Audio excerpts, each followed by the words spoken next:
Good evening. Welcome to Washington. I'm Brett Baer. There is considerable confusion in the nation's capital tonight about just where President Trump stands on a bipartisan Senate proposal that would keep Obamacare health exchanges going for the time being.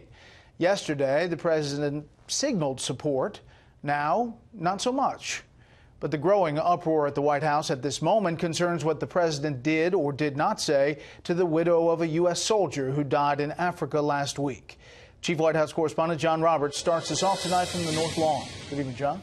Brett, good evening. Last night, the remains of yet another American hero were repatriated, and yet another American family is going through the unspeakable grief of losing a loved one. And if that weren't bad enough in and of itself, this tragedy has now become a political football. I had a very nice conversation. President Trump pushed back hard on claims he was disrespectful and insensitive in a condolence call he made last night to the widow of Sergeant LaDavid Johnson.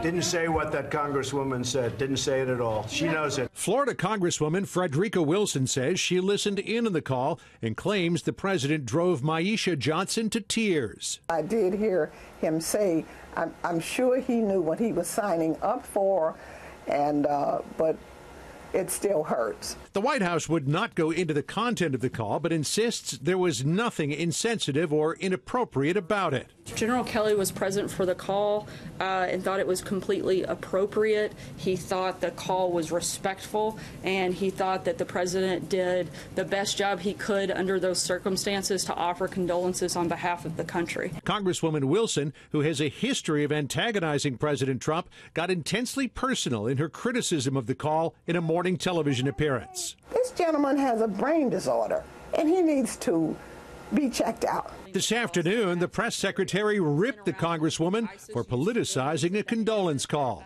This was a president who loves our country very much, who has the greatest level of respect for men and women in the uniform, and wanted to call and offer condolences to the family. And I think to try to create something from that the Congresswoman is doing is frankly appalling and disgusting. The White House also defended the amount of time it took for President Trump to send letters and make calls to the families of the 4 soldiers killed in Niger, saying the notification came over from the Pentagon late last week.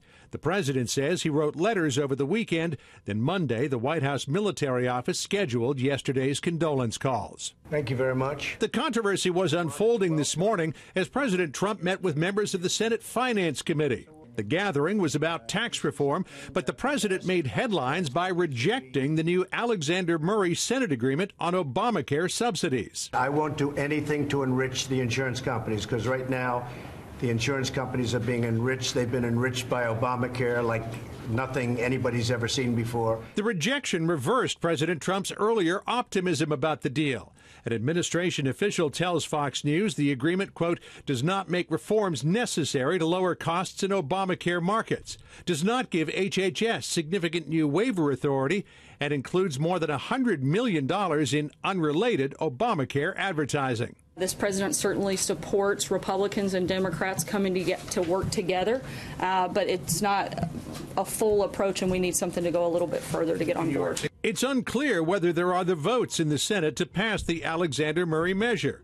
A spokesman for Speaker Paul Ryan indicated it's a non-starter in the House, telling Fox News, quote, the Speaker does not see anything that changes his view that the Senate should keep its focus on repeal and replace of Obamacare.